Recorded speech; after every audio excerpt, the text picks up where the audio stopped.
शायद मैंने तुम्हारी तकलीफ कम की। ज़मरुद।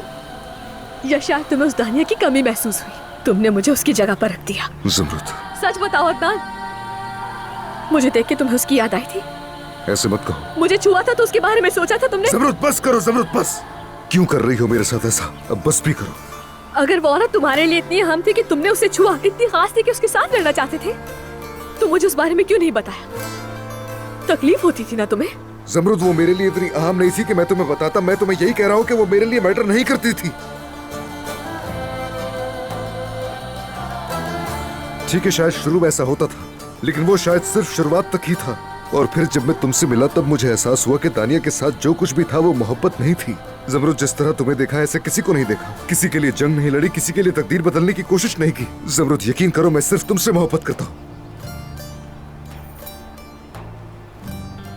ज़मरुद, तुम ही मेरा इश्क हो, समझो इस बात को। तुमसे ज्यादा जरूरी कोई भी नहीं।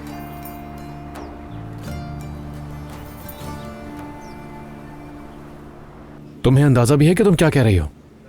मुझे समझ नहीं आ रहा कि तुम लोग किस किस्म के इंसान हो। ये सब मुझे मत बताओ। तुम्हारी तरह मैं भी एक विक्टिम हूँ। अदनान ने मुझसे शादी सिर्फ ईशा को वापस लेने के लिए की है। अब वो अपनी बीवी के साथ मिलकर मुझे सड़क पर फेंक देना चाहता है। क्या तुम्हें नजर नहीं आ रहा? ये सब एक फरेब है। सिर्फ बच्ची चाहिए उन्हें और मुझे रास्ते से हटाना है। तो मतलब ज़मरुद साहिबा भी शामिल है इस सब में? ये कैसे हो सकता है? मतलब उन्होंने अदनान को तुम्हारे हवाले अपनी रजामंदी से किया? ऐसी बात नहीं है। जाहिर है वो बीमार थी।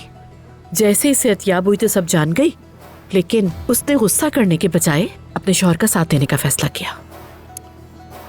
नहीं, ये नामुमकिन है। मैं मिल चुका हूं ज़मरुद साहिबा से। उनके कंधों पर तो खुद साजिशों का इतना बोझ है। वो बेचारी तो वैसे ही बहुत परेशान है। पता नहीं तुम क्या बोली जा रही हो। मैं नहीं जानती, लेकिन मैंने यही सुना है। ज़मरुद वो चाहती है कि मैं उस घर में ना रुकूं, और अदनान ने भी हामी भर ली।